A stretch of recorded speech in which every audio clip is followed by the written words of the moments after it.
Warning. This podcast contains blasphemy, heresy, and profanity.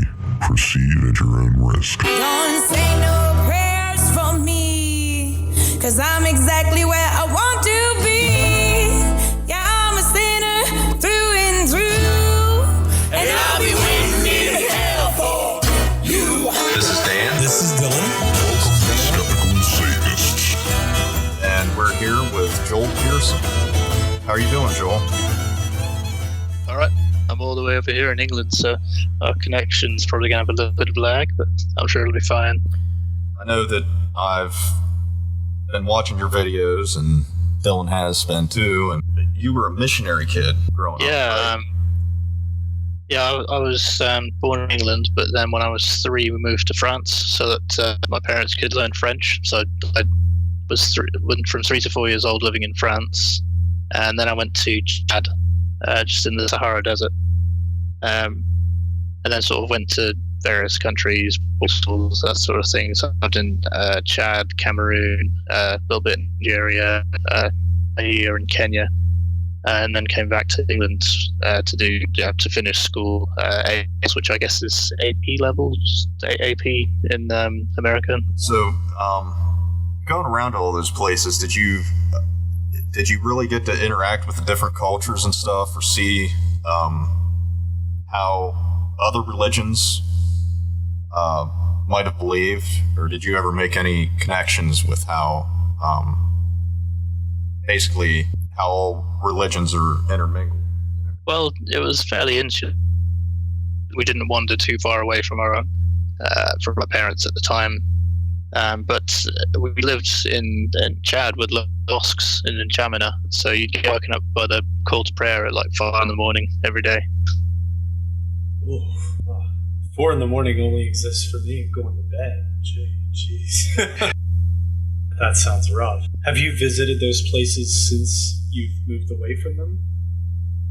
No, I haven't traveled back since then. Just wanting to grow up in a place, but I mean, I quite like having electricity and water and, sliced bread. and I hear those cheese. things are nice. Just in bread, it's quite the contrast, I suppose. Yeah, we used to get electricity about 6 hours a day, but you never knew when it was going to happen. And then running water for about 6 hours a day as well, but not necessarily at the same time.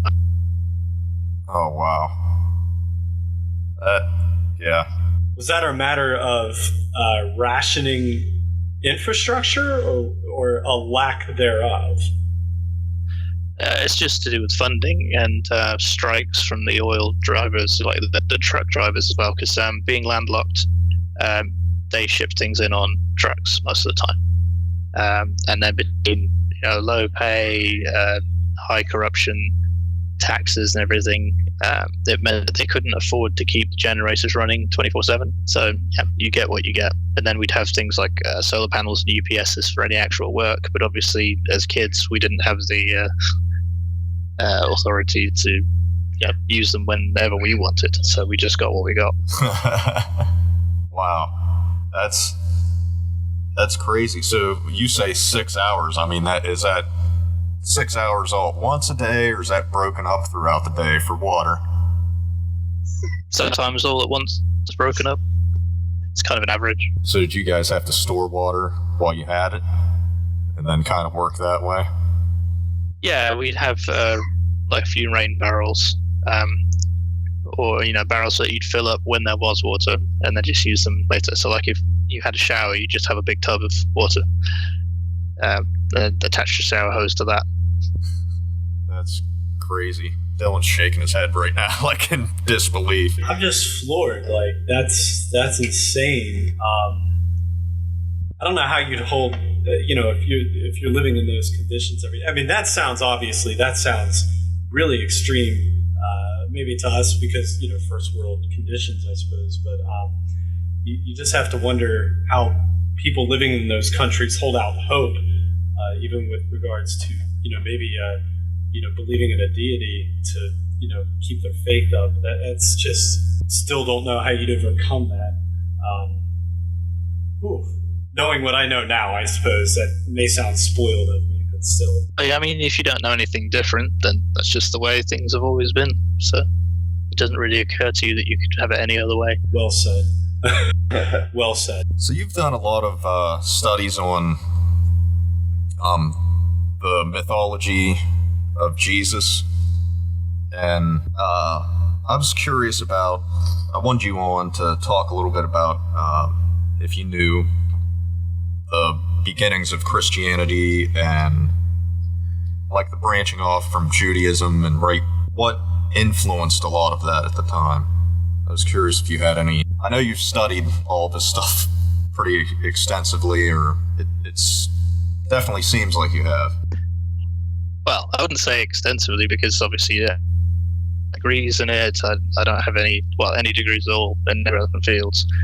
And I've read up on it maybe, so it's about 3 or 4 years as an atheist, and then 30 odd years of experience from the Christian side. But Christians very rarely dig deep into the past of Christianity. It's kind of taken as read from the book, and they don't really do that much research into it most of the time, unless they're in a specialist for that.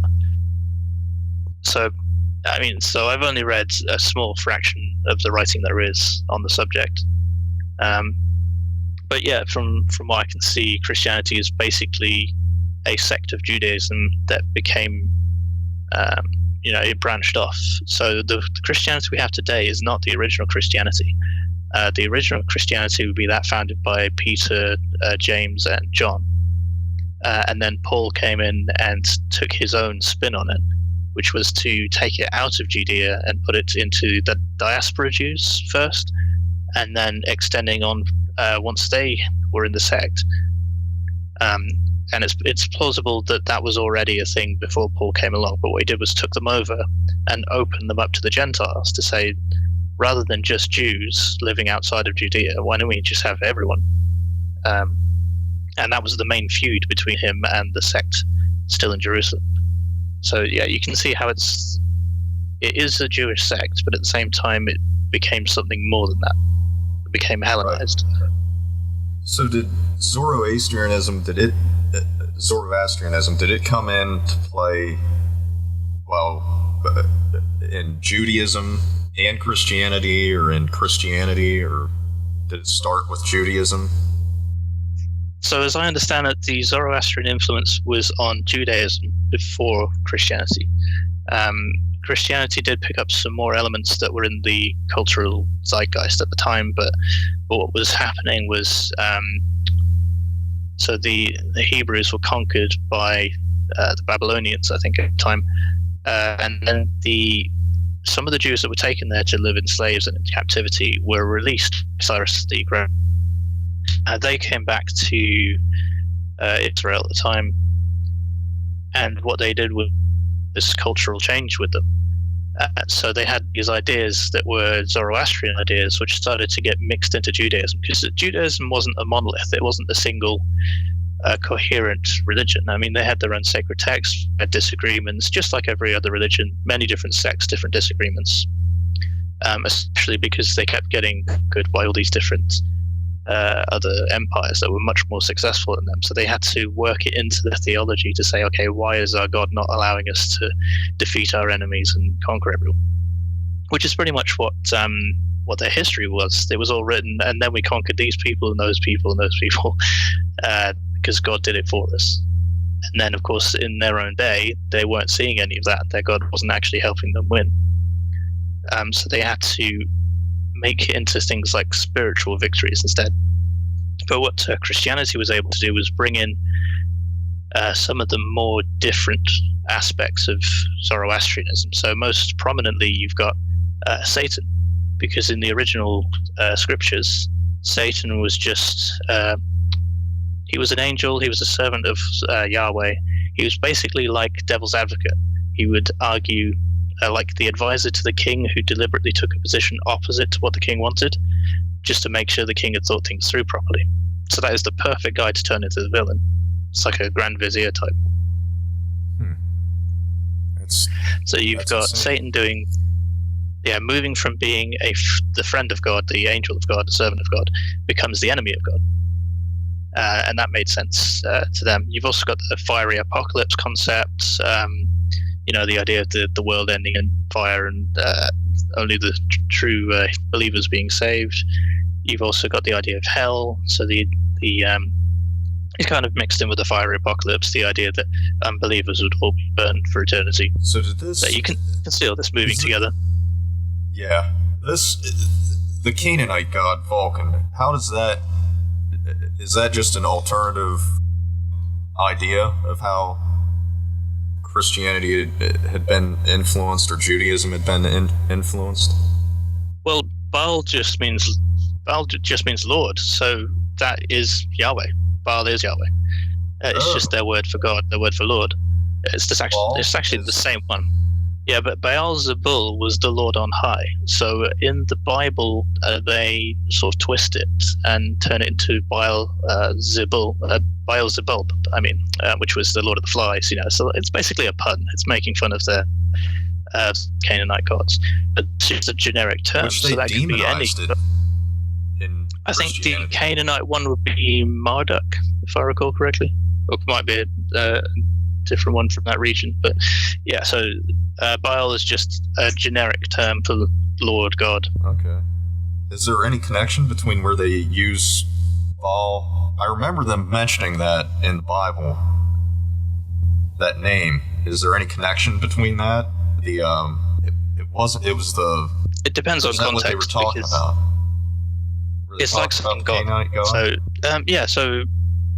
if you go back not just to the Bible but into the surrounding context, the other literature, then you can see that Yahweh is actually a merger of multiple Canaanite gods. So you've got El, an air god, sort of like a father divinity.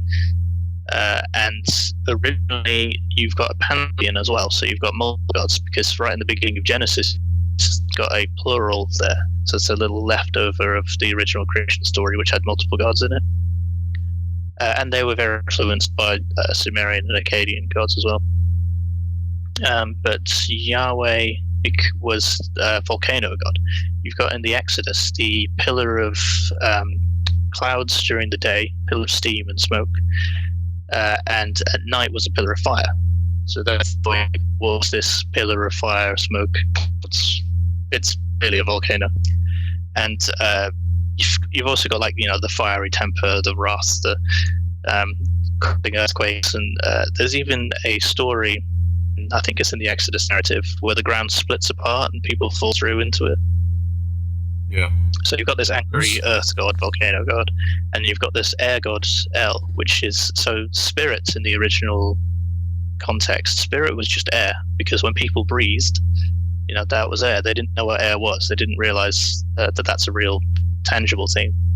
So they believed that spirits and air and breath were all the same thing. It was life force. So they had this god of the air and this other god of the ground and volcanoes, and they merged the two into a single god, and that became their monotheistic god. Seems like a lot of work. It was a way of standing apart. Yeah. So there's a running theme through the Pentateuch, which is basically setting themselves apart. This is where the concept of circumcision became a big thing, because the Jews wanted to feel like they were a special people. So they, in the process of murdering all the other Canaanites, they, as a Canaanite tribe, set themselves apart and gave them a different backstory and said, we're not from here, we're from another place, we came here. There's no actual archaeological evidence that they were anything other than a Canaanite tribe. Like the whole Exodus story it's got no bullet behind it, except maybe a few, here and there, small tribes, but there's no mass Exodus. And what you've got is these people who want to feel special, so they tell themselves a story. We've got this one all-powerful deity versus, say, the pantheons of the others. We've got these traditions, these rituals, things like cutting our own flesh that make us special and stand out. And it basically led to this massive amount of xenophobia. Wow. It did make them recognized in a way, but yeah, they kept getting stomped by all these other tribes that came along that were much more powerful. Right. And you see that in their poetry. It's amazing how much how much other religion had influenced Christianity. When you're talking about what you're talking about, and that there's the blood magic involved, and the golem spells, and there's the creation so of Adam, much. Definitely a golem spell. Yeah, there's so much that's intertwined with the other views before Christianity. It just seems like it's almost impossible that it wasn't influenced by other religions. The way Christianity survived and evolved through syncretism. So obviously people argue over exactly which gods shared which birthdays, but there's definitely integration of concepts by the zodiac later on, solar myths and that sort of thing. But yeah, when you go back to the roots as well, Christianity was a mystery cult, which was a quite popular thing at the time. So it had all the right elements in all the right places at the right time. You can see why Mithraism was not as successful, because it was very focused on the soldier caste. And whereas Christianity appealed to families, to women, and to just common men, which was the majority of the population. So you were going to get much more spread out of that. And one thing the Christians did really well is something that Bart Ehrman pointed out in The Triumph of Christianity.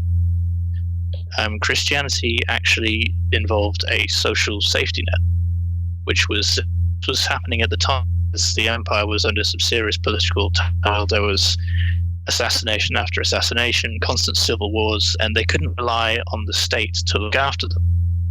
So, if there was a famine or something, you would have the stockpiles because it was all being sent to the army to fight these wars. You couldn't rely on the state.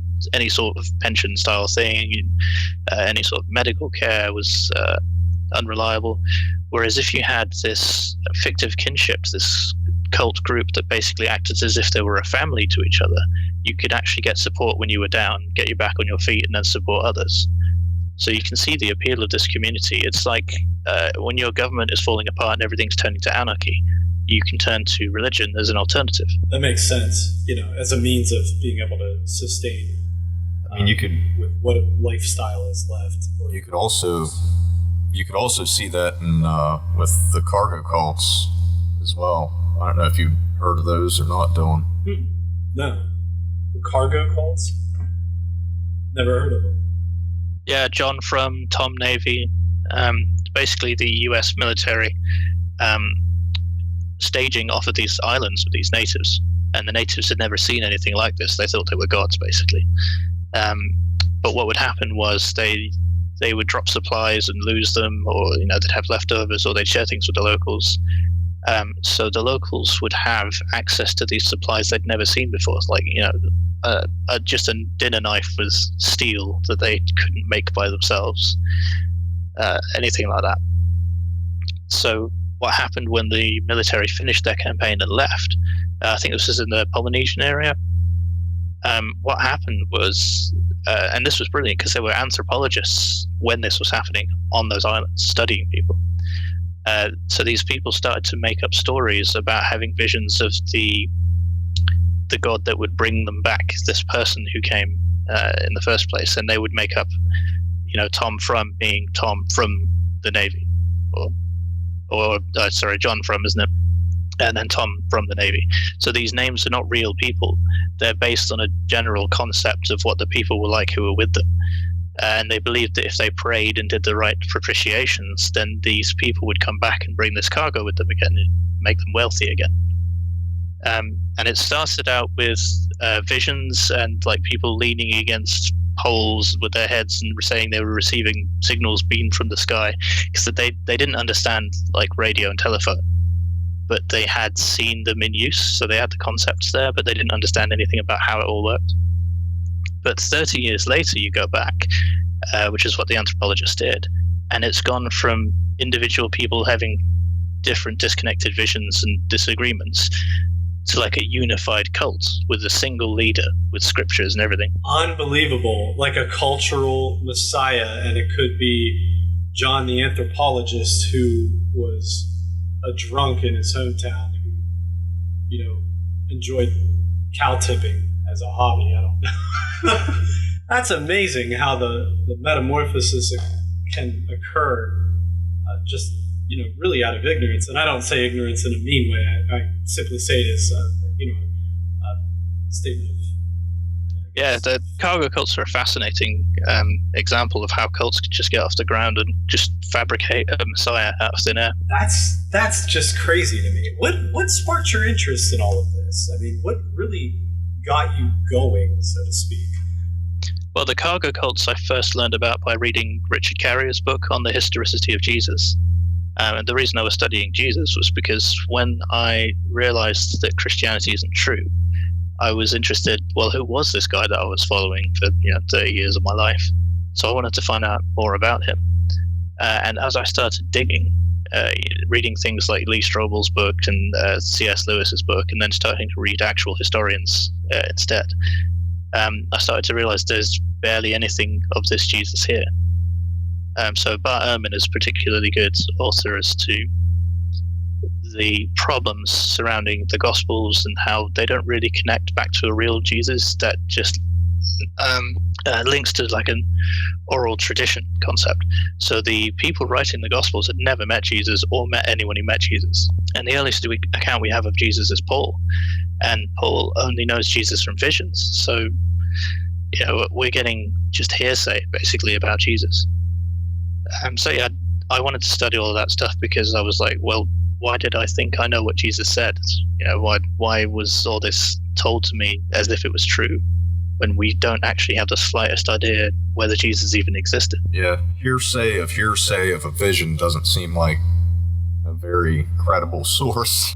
Yeah, it's an interesting subject, and I still don't really know whether Jesus existed or not. There's just too much blurry lines in the way. So we don't have any of the original documents. The entire Christian writings from the entire first century have been erased. We don't know whether deliberately or just not preserved, but we have nothing from the first century about Christianity. So all we've got is later accounts. So we have later copies of documents that say they're from the first century, like Paul's writings and some of the earlier Gospels. So Mark and Matthew are probably first century. But even those have been tampered with. We don't have the original documents. We've got reworkings, like pastiches of different ones put together. The Old Testament, wasn't it originally like in song form or something, to where they were passing it along that way before it was actually written? Yeah, there's definitely stuff that was pre-writing in that culture anyway, not necessarily pre-writing as a whole, but there's a lot of poetry, a lot of sort of rhyming stanzas type thing, and oral tradition that was eventually passed down. You can actually see that in the way the stories are constructed, that they were written from earlier stories. So take Genesis, for example. If you look at Genesis 1 and Genesis 2, it's the same story told twice, but with different ways. So what it looks like they've done there is they've taken two slightly different conflicting stories, but they've tried to merge them together into one story, and you've created the first two chapters of Genesis. It does make sense. It is pretty repetitive right in that area, but not completely. Yeah. I'm the black sheep in this situation. I've never actually sat down to read the Bible, but hearing what I'm hearing, I believe if I ever sit down to read it, that will be one of the things I look for. That's highly amusing to me. If you do want to go through the Bible, I recommend looking up Hugo and Jake's series, The Bible Reloaded. Oh yeah, it's one I haven't shared with you, Dylan. It's two atheists reading the Bible and talking about it. It's quite funny. No, I'll be sure to give that a look, because I realize, obviously, talking about this kind of thing from an atheist perspective, it would be nice to know the subject matter of someone who actually does believe, so I can understand where they're coming from in a way that might help me reconcile why someone would believe, subscribe to a cult idea such as Christianity. Yeah, to give you a little bit of an idea here, Joel, Dylan didn't really grow up in a real religious household or anything, and I did.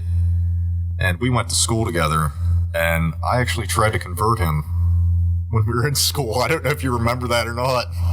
Oh, and I think it was probably because I didn't listen to any of that. Wow. Wow.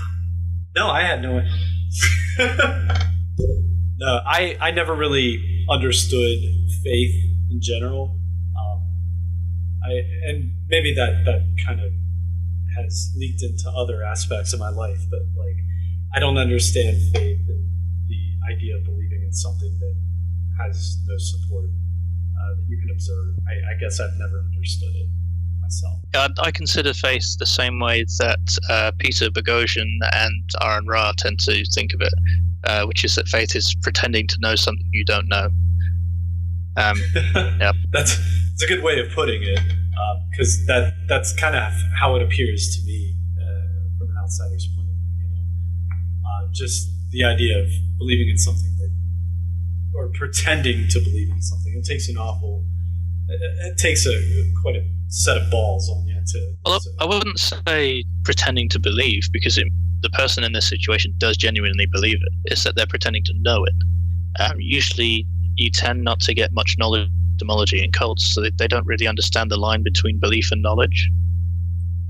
They tend not to be taught logic and just learning how to gain knowledge and what knowledge is. They don't study that stuff at all. I wasn't taught epistemology at all growing up. Which explains why if you ever decide to question a true believer on why they believe what they believe and show them evidence and things like that, they tend to almost shut down, I guess, in a way, mainly because they're not taught to question that sort of thing. So, yeah, absolutely. Makes a lot of sense. So in Christianity, doubts are considered sinful.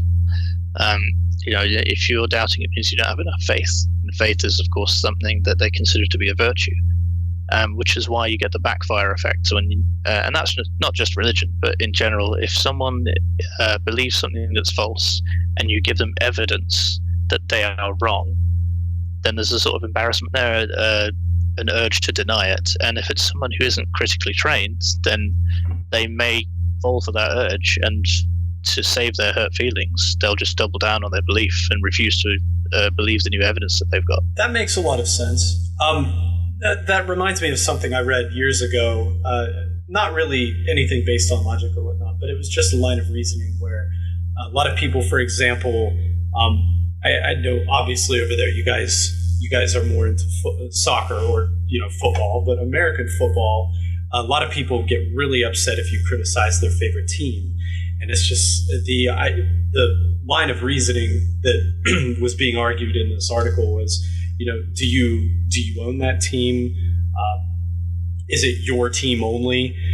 And I guess if your team loses, a lot of people take that personally, and I think the line of reasoning that came from it is, if you can separate yourself from a football team and just understand like they're your favorite, they'll be your favorite no matter win or lose, then you can kind of take the personal feelings out of it. If they do lose and you're being given a hard time, it's like, well, no, they'll do better the next time. It's no big deal. They're still my favorite team. You're not going to change my mind. Now, translating that to like an idea or a belief or something that, if you're proven wrong, well, you didn't create that idea. You're just subscribing, more than likely, you're subscribing to something that was maybe proposed by somebody else. It was just something you heard and happened to agree with. And I think that's a lot of people tend to have that problem, is that if they believe something, whether it's an opinion or whether it's just a fact that may be outdated based on new evidence, when someone presents new evidence, the idea, if you're a critical thinker, would be to say, oh, okay, well, based on this evidence, I should change my belief or opinion. I feel like that holds a lot of ground if you're thinking in a way that does not involve the ego. Christianity promotes tribalism like that anyways. Wouldn't you say, Joel? Yeah, absolutely. If you can get someone to invest their identity into a belief, then you can make it really hard for them to let go of that belief.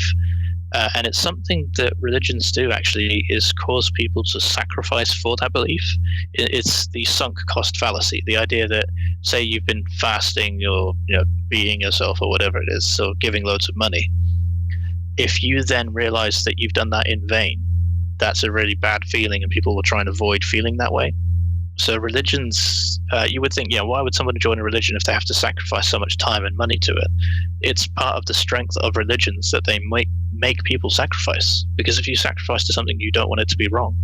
Yeah, there's many aspects to that too. The not wanting to be wrong about the religious aspect because your family has been in that religion for so long that, well, this person or that my mom, my dad, my grandma, whoever, they aren't dumb. They must know. They appeal to authority or to parents or an authoritative position. In a broad sense, respect your elders. Yeah.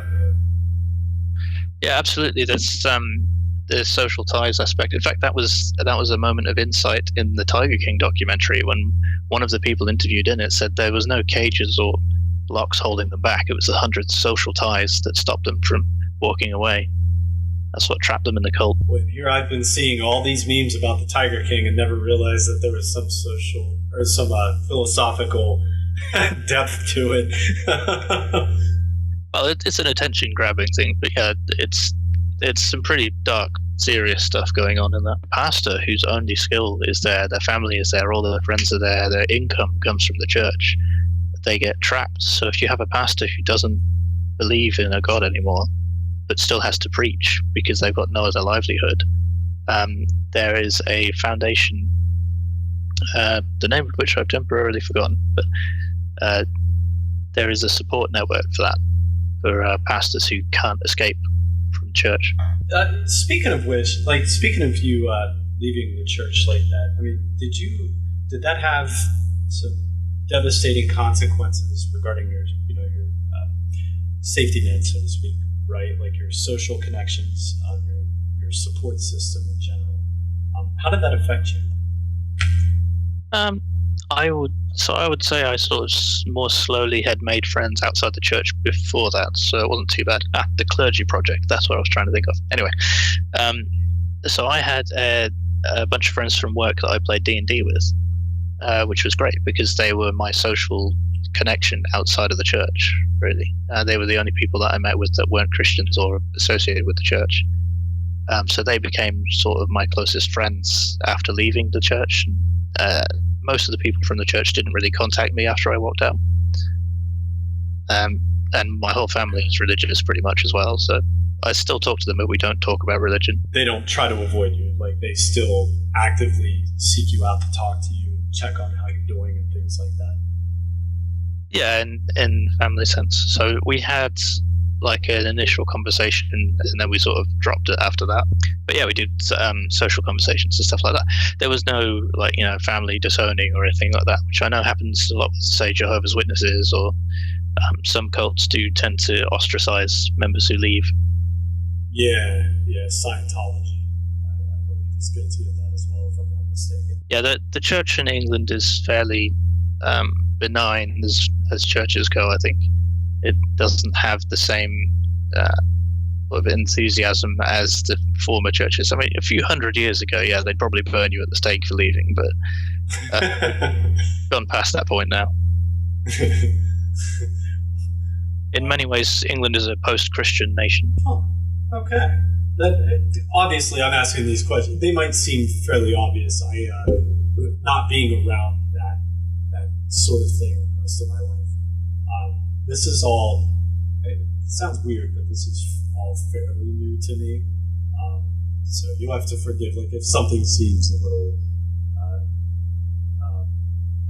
insert word here, words are hard. If something seems a little, obvious, then just please forgive my ignorance on that, because some of this is still very fresh. No, there's no such thing as a stupid question. I'd have to disagree. I mean, have you seen the questions our president asks? There is such a thing as a dishonest question. But no, yeah, there are people who ask questions that deliberately twisted. But no, if someone's being honest and they don't know, asking a question, that's fair enough. Right. Well said. I don't know. Do Do you care if I switch gears? Go ahead. So I did want to ask you, because Dan also mentioned that you're an activist on, I guess, on the side of climate change and things like that. Can you tell me about how your skepticism on just religious matters has translated to other areas of your life? Yeah, well, climate change is a good example, because when I was in Cameroon, we were taught by Christian American teachers, and they told us that climate change was a hoax. So when I came back to England and discovered that that wasn't true, that was interesting. I had an embarrassing moment when I'd watched a documentary funded by an oil company where they said that all of the warming was happening due to the sun, and it had nothing to do with man-made climate change. And I talked to my dad after watching that, and he said, "What, you actually believed that?"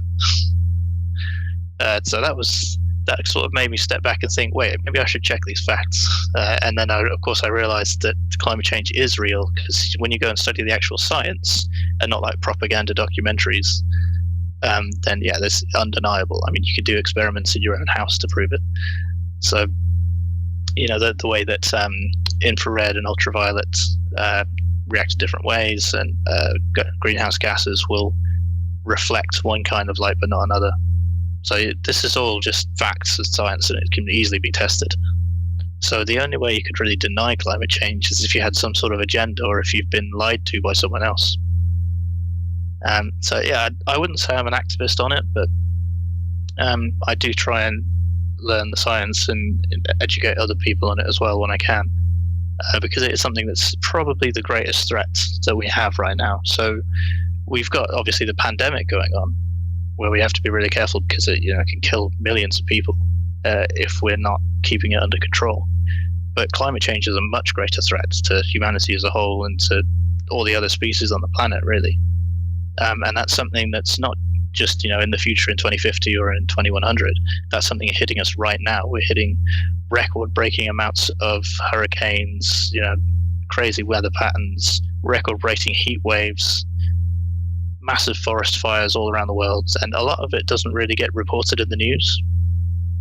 But the unprecedented level. So to put it one way, we're putting carbon into the atmosphere at a rate 10 times faster than the worst mass extinction in history, when more than 95% of all life on Earth died. And people don't seem to be that concerned about it. Yeah, in the words of Tyrion Lannister from Game of Thrones, people's minds aren't built to think about problems that big. No, but you're right. It is something that people need to be concerned with, because the change is all around us. Like I was reading an article, and we were talking about this earlier. I was reading an article about snow in Antarctica. It's not rain. It's not snowing green, but there's starting to be increased algae deposits. Yeah, I think it's algae it's turning the landscape green in Antarctica, because as a result of loss of ice cover. Yeah, no, it's got liquid water to work with. Yeah. It's very interesting how some of this is going down, not in a good way. Yeah, and it's accelerating. I mean, you've got trillions of tons of ice pouring down into the sea because it's just thawing. The North Pole is going to disappear completely soon. It's just going to be water in the summertime. Greenland's dumping ice off its land into the sea as well. There's a lot going on there. And you get feedback loops caused by it as well. You get things like when there's no white ice reflective surface, say at the North Pole, then the sunlight is going down into deep water, and that's not reflective, so it's just absorbing the energy.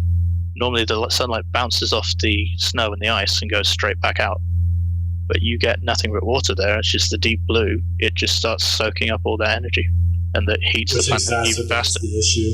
Yeah, and you heat the ocean releases carbon dioxide. It gets worse. There's so many little feedback cycles like that make it worse and worse as we go on. Yeah, and you find the people denying anthropogenic climate change are people who don't really understand the science, or people that don't want to understand the science. Yeah, because it would imply a change of life or a change of lifestyle. And you get microbes that have been frozen for millennia, thawing out and being released back into the sea. So, for example, there was a deer, I think, that had anthrax, which thawed out, and it infected loads of other deer. There was loads of deaths from it. Oh, wow. Where did that happen at? Let's see, it must have been like Siberia or something like that. I don't remember actually, so dare not say. But there was a corpse that was frozen for, I think, about 50 years, and when it thawed out, it spread disease. Wow. That's there was a report a couple months ago about a virus or like a type of virus or bacteria. I'm not sure which one it was that was frozen. I think it was in Greenland. Actually, I'd have to check the report on that. But like, there was some sort of thing they discovered frozen that was thawed out and was considered quite dangerous, I guess. Yeah, and it's not just thawing that's the problem either. Some bacteria behave differently in different temperatures. So there was the case of a huge chunk of saga, like an antelope deer thing in Asia, where they all had, or almost all of them had, this bacteria living in their mouths and their gums, and it was harmless. You know, most of the population had it, didn't really cause any problems until the temperature went above a certain point, and all of them died together, independently. So it wasn't like a mutation of the bacteria that spread. It was all the bacteria that were already living in their mouths simultaneously hit a trigger point of temperature and killed them. And we don't know. Yeah, we don't know. So we know less than 1% of the bacteria, like the microbes living inside human bodies. So for all we know, we could be harboring something like that would be triggered by temperature. We just don't know. Yeah, so there's loads of subsections of issues with climate change that people don't think about. They think about the sea levels rising. They might think about, heat waves and stuff. But what about like water drying up, reservoirs not being available for drinking water, that kind of thing?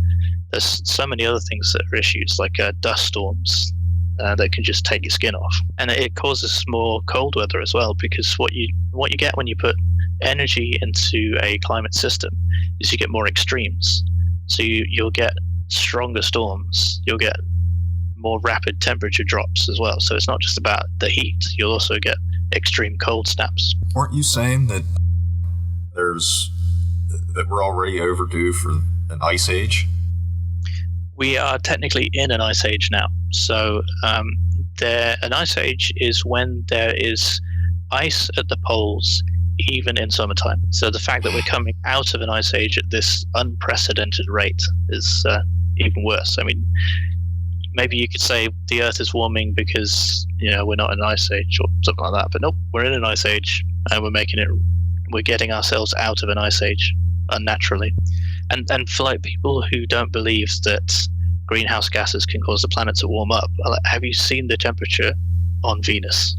Venus is an example of runaway climate change. Yeah, Venus is, uninhabitable. Let's just... Yeah, it rains lead. Yeah. But the thing is, so Mercury is really close to the sun compared to Earth and Venus, and it's getting blasted by the sun. But the temperature of Mercury is lower than the temperature of Venus, and that's because of Venus's greenhouse effect. Yep. Yeah, I do remember that. I don't believe Mercury even has an atmosphere, if I'm not mistaken. No, it doesn't have an atmosphere in its position. Yeah, I know Venus is basically ridiculous. You can see that with more than just that. I mean, if you go to, for instance, what is it? The moon, one of Saturn's moons, I think it's Titan. The temperature, while cold, it has enough. There's enough greenhouse gases on Titan, where if it were in the same position as Venus, it would be just as, if not hotter. Yeah, so it's interesting to see how all these little facts sort of add up. And obviously, climate scientists know tons more than I do about all this, but it's fascinating to see their results and people just ignoring them. I mean, it doesn't help that corporations are trying to make money, off of fossil fuels and everything as well, which is contributing to it. And they built empires. The U.S. gives them tax breaks constantly and helps promote it. So, and it's not as if fossil fuels, the fossil fuel industry doesn't have a precedent for doing this sort of thing because of the whole fiasco with the lead in the fuel, where loads of people were getting lead poisoning. Yeah, and despite scientists saying, that this is serious, there's lead poisoning, and it's happening because of the lead in fuel. The companies were paying other scientists to deny that, and it took quite a while before they were able to find a solution which didn't involve putting lead in fuel and killing everyone. It's kind of funny how that's similar to how Christians have their scientists. That I'm sure that the oil industry has their own scientists as well to refute all of the facts. Yeah, Christians seem to be consistently on the wrong side of these things. It's mostly Christians denying climate change. Well, yeah. And, many of the corporations are in the same ballpark as the Christians when it comes to political alignment and enforcing those things. Yeah, there's... What a disgusting trait of human beings in general. Just to actively go out of your way to try to deny progress by justification, money, profits, that sort of thing. Well, yeah, progress is pretty much the opposite of conservatism. Yeah, very true. That's why conservatives don't consider themselves progressive. There was a psychological experiment that was done where I think the subjects were scared and then asked about their political views, or sort of they did a test on their political views and then was scared and then given another test on their political views, and they swung more conservative if they felt fear. And so if you want people to vote for conservative, all you have to do is make up some terror, like terrorism is a great example of that. The actual threat to people is minimal.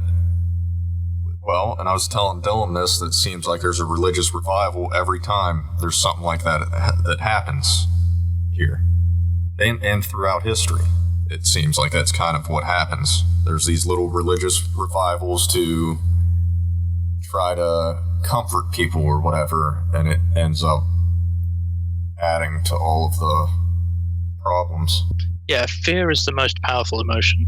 Just in the brain. I mean, it bypasses all kinds of parts of the brain. In fact, there was a book by Robert Sapolsky called Behave, and it mentioned that the amygdala can actually bypass the prefrontal cortex, so your higher order thinking skills can be completely cut out of the loop by fear.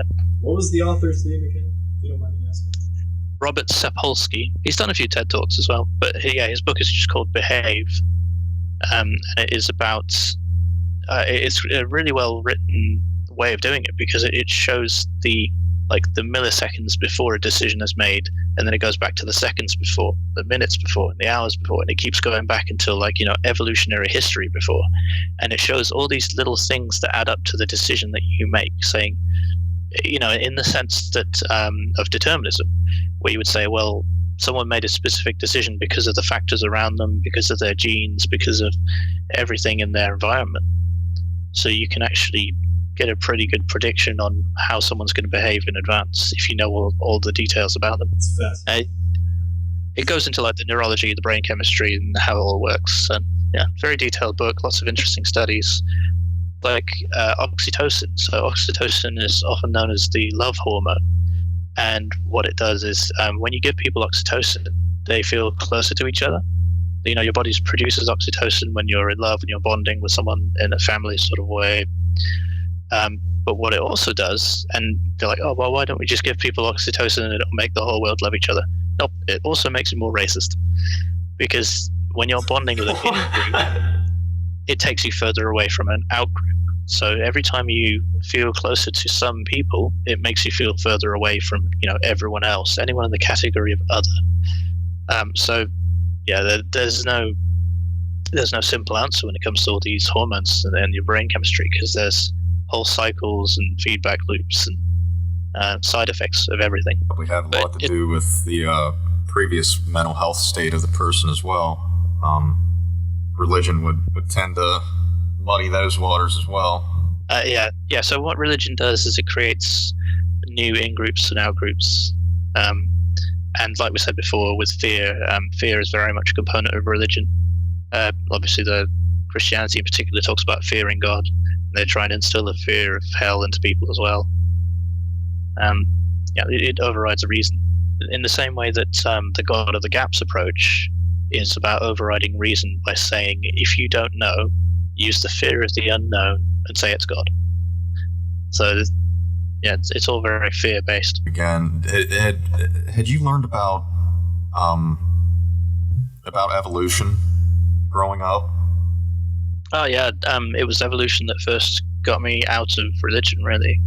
So I read The Selfish Gene by Richard Dawkins, and that was because I realized that I didn't understand biology, I didn't understand evolution. So I was a young Earth creationist, and I thought, well, how am I supposed to argue against this and show that it's not true if I don't even know what it is? So I thought, well, I'll read a book by someone who does understand evolution and is an evolutionary biologist. And Dawkins is, of course, the best known evolutionary biologist. So having read that book, I realized the church had lied to me about evolution, and my teachers as well, even because of the schools I was in. And it was after reading that book I went on to read The God Delusion. So yeah, understanding evolution basically was what led to me leaving religion. And I think I understand it fairly well now. Obviously, I'm not an expert in anything like this, but having watched Aaron Ra's series on the systematic classification of life, have a whole new appreciation of how complicated evolution is and how intricate the study of evolution is. I was going to mention that. It's kind of where I was going with that. That was what kind of got me interested in seeing. I didn't realize how much our school had just skimmed over it and not really put any effort into teaching anybody evolution. I mean, this was a public school in the U.S. and in a red state. But it's incredible. I came out of religion almost because of the political stance of things, and the stances they were taking on marriage in general. I could never find any explanation for what a marriage ceremony was in the Bible, or what that would even consist of. And I'd ask the pastor about it, and it would be, well, we don't really have one, and ramble off a few verses that had almost nothing to do with what I was talking about, you know? Yeah, if you study the historical context of marriage, it's basically a contract of ownership. It's the change in hands of ownership of cattle, which would be the women in this case, from their father to their new owner, their husband. And in the Old Testament, when it was first mentioning that the wives and stuff of people, at the listing off in Genesis, I believe, they're listing off the begats, everyone that begat the other begats, and the people that got together and begat more people. And it seemed like every time there was a wife, it was after they fucked, or right about that time, you know, after they had a kid. That was when it really got mentioned. You don't see much mention of it other than that. Yeah, and I kind of brought that up, and it's I didn't get many more answers after that out of him. Yeah, there are very few women really held up as examples in the Bible. I mean, even the Book of Esther nearly didn't make it into the canon because it doesn't mention God. Right. It's funny how they just dismiss the polyamory aspect of things too from the Bible. Yeah, it's very rare to find a marriage in the Bible that's just one man and one woman. There are a few. There's not that many of them, but they are in maybe there. I didn't want to say polyamory, but polygamy rather, because it would be polygamy. It doesn't necessarily mean there was love involved. So polygamy can mean multiple husbands as well. Polygyny means only one man and multiple women. The Mormonism, but in other sects as well, called God's Brothel. And that's the story of 18 women who've escaped polygamy. Oh, wow. really disturbing stuff in there, but it's worth knowing about because it's something, it's another reason to fight against religion. Yeah. Have you studied any about the Amish? I only know bits and pieces of the Amish. I've seen like a couple of documentaries on them, but I haven't done any actual study directly on the Amish. Okay. I was just curious with it being more prominent here, Well, there's some interesting extremist sects of them. Like some of the Amish don't even allow music. You can probably see why. So if they think they're having a religious experience, so for example, we use music quite a lot in churches. Quite often you can use music in the right atmosphere to elicit an emotional response, and people will attribute that to their God. So for someone who has never had that experience outside of that context, and they always think that's God, if you take them to a rock concert or something, they might have that same euphoric experience of the music there and realize that it wasn't their God. The tingling sensation you get from music or from something uplifting. I can't think of a specific term. But, I would say buzz. Anyway. You can get mass hysteria, euphoric experiences, those sort of things. Right. Yeah, no worries. So there's so many subjects we could touch on and ones that we haven't really gone that deep into detail on. But yeah, there's a lot of interesting things to talk about. My personal interest at the moment is just studying whether Jesus existed and looking at all the evidence for and against. And that's a fascinating subject because I've seen Christians argue that if Jesus didn't exist, then Christianity wouldn't be true. They're very dependent on the idea that a real Jesus died. But from my perspective, it would just be like going back to the original Christianity, where it was a celestial Jesus. So even if they know Jesus didn't historically exist, that still wouldn't stop them being Christians. I don't know. That's just the way I see it. I've thought about that. I don't know. That's what I was going to get into earlier. Was about the relics in Christianity. Oh, what, the 13 holy foreskins and all that? I was thinking about the what was it, the shroud of Turin. Shroud of Turin. And we even have the confession of the guy who forged it. What was that, 14th century, I think? That in the same records as the early records of the Shroud of Turin, there's actually an account of someone saying, yeah, we caught the guy who forged it and he admitted he made it. Well, the other thing is that there was so many of them that was being made at that time too. They were being sold as like you were telling me about. Yeah. Basically, the church locked it away so nobody could study it further. Well, they did that too. They had one that they kept on hand. They said that I think they let some scientists carbon date it, and it didn't come back what they wanted, and they used something. Oh, go ahead. Shroud of Turin had 3 independent laboratories carbon date it, and they all came up with the same date of the 14th century, I think, within a few decades of each other. Yeah. And yeah, that's what I was talking about. And they were selling these like as a novelty item almost after a while. So even if there was an original, how many fakes are there then? Oh yeah, there's enough pieces of the true cross to build a whole new Noah's Ark by now. Yeah. Which is another thing that they claim that they had found years ago, that they found Noah's Ark on several times somewhere. Yeah.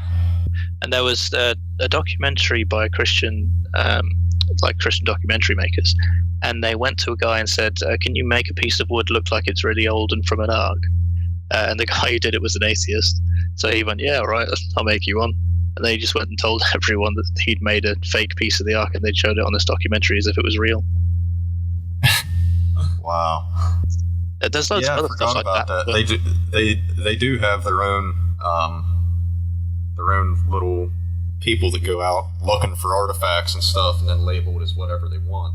Yeah, around the era of Constantine and Eusebius and those guys, there was a big deal about trying to put some historical foundations onto the church. I mean, that's a time that goes back to the author of Luke and Acts as well. But it's something where I think it was Constantine's mother said she discovered Nazareth or something like that. Or I think it might have been the tomb of Jesus, or that's all these different ridiculous things that they pretend they found. And there was an interesting thing in a book by Andrew Dixon White, who was the co-founder of Cornell University. He wrote a book called The History of the Warfare Between Science and Theology, or Theology and Science, I think it was, in Christendom. And he wrote about this church, which had some bones on the wall, and they were supposed to be holy relics. And there was a professor of anthropology who went there because he was curious to see if these were relics. And he pointed out, these are goat bones. They're not even human.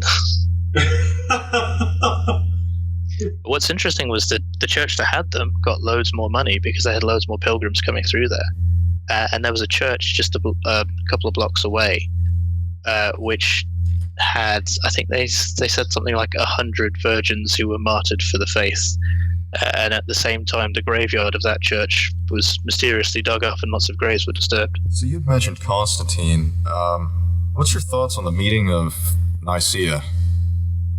Oh, the Council of Nicaea. Yeah, there's misinformation by Dan Brown. Well, he spread the rumor. It wasn't him that started it, but yeah, a lot of people keep saying the canon of the Bible was established at the Council of Nicaea, which is utterly false. They didn't vote on anything like that.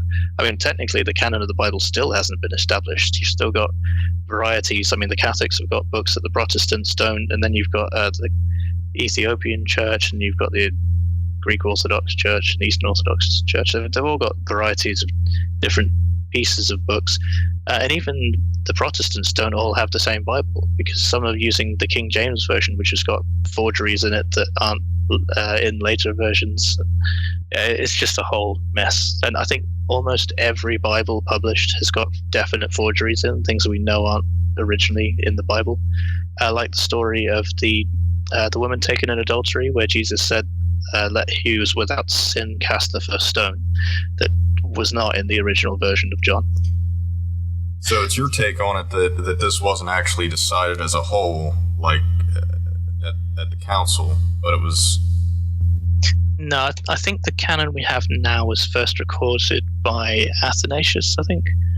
And the first reference, I can't remember who it was now, Irenaeus maybe, was the first reference to the four Gospels and giving them names, because the actual Gospels are anonymous. Nobody knows who wrote them. They don't have names. They were just assigned names later on, according to Mark, Matthew, Luke, and John. So it's a horrifying mess. What about like the Dead Sea Scrolls and the different other books that got left out? Were those always left out then? Well, if you go back to the original church, well, maybe not original, so 1st to 2nd century church, you end up with them having things like the Apocalypse of Peter. I think there's multiple Apocalypses of Peter, there's like 3 of them, but you end up with them believing these things as the original stories as well. The infancy Gospels, for example, used to be considered scripture. And what's really interesting is you have some books being forged at the same time as other books becoming scripture. So I think 2nd Peter refers to some of the epistles of Paul as if they're scripture, which tells you that 2nd Peter was written so far late that Paul's letters had become scripture by then. So it's spread out throughout history in this bit of a mess to see that things that we consider scripture now weren't scripture then, and vice versa. Hearing this from my perspective, it just sounds like a chaotic publishing company that just threw a bunch of pages together and called it a book like that.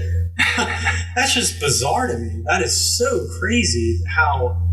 Well, no, they threw a bunch of books together and made it a super book. Yeah, put a cape. Like Voltron, just, Well, one thing about the New Testament is there's 27 books in the New Testament, and only 7 of them are written by the person traditionally attributed to. So the majority of the New Testament is forgeries, anonymous, misattributed. So we only have the real name of one person who wrote any of the books in the New Testament, and that was Paul. So, but you do have some other ones, like, so we know, I think Revelation was written by a guy called John. It wasn't the John, the one that people think is an apostle or a disciple. So we've got the name of the person who wrote it, but we don't actually know who that person was. So you could go either way on those ones, I suppose. Now that's not John the Baptist, right? No, definitely not. John the Baptist was a different cult leader. Although I do think John the Baptist probably did exist, because what you've got in Josephus, trying to remember this, if it was the Jewish War or the Antiquities, but John the Baptist is mentioned, but in that passage there's clearly a bit that's been altered by Christians where he's like really positive about him, and it's something that Josephus himself wouldn't have written. So we probably think John the Baptist was a real guy, and Christians have just been tampering with that record of him. And probably what they did was they tried to grab John the Baptist's followers into their own cult.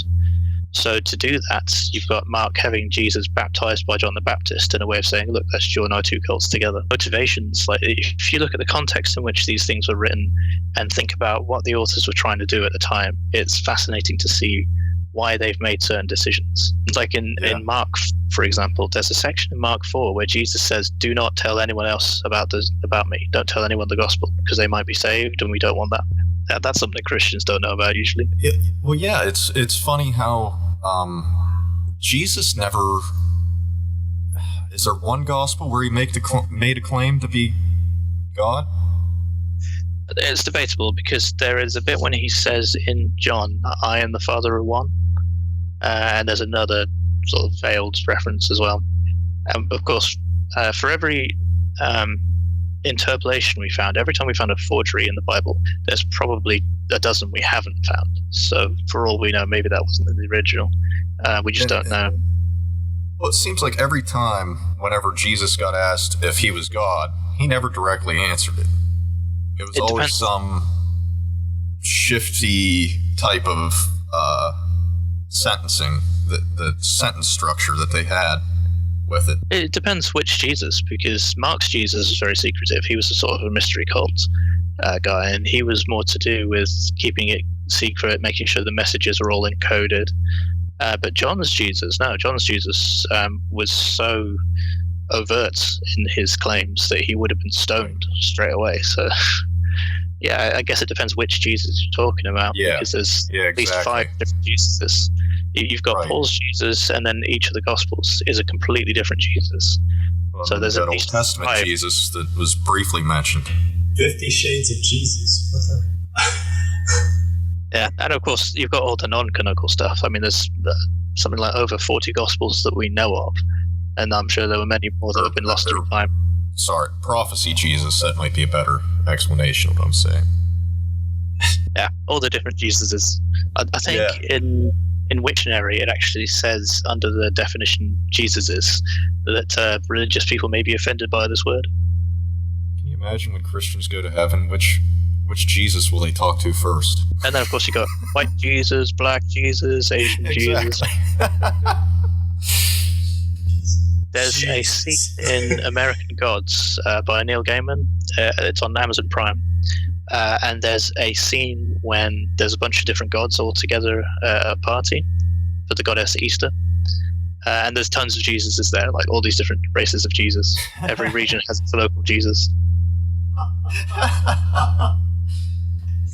I now might actually consider watching a show on Amazon Prime. Thank you for that. I filled up an entire page of notes because of suggestions that you've given. Dan's been watching me writing down every 5-10 minutes. I seriously have a whole page of stuff. Some of the things we touched on just blew my mind, and I really look forward to talking with you again. Honestly, Joel, it was great talking to you. Being able to just hear different perspectives. We'd like to thank Joel Pearson for being on the show. Be sure to check out the links that we provide for you to check out some more of his content. Our artwork is by Jamie Coptic. You can check her out at jamiecoptic.weebly.com. Our music is by Bridge City Sinners through and through. Check them out at flailrecords.com. Check us out on Facebook, like and subscribe to us on YouTube, and be sure to keep listening for new content. Threats or fan mail, send that to jesuschrisalmighty@hotmail.com or get a hold of us on Facebook. Whatever you do, don't leave this YouTube channel without liking and subscribing to keep up on all our new content.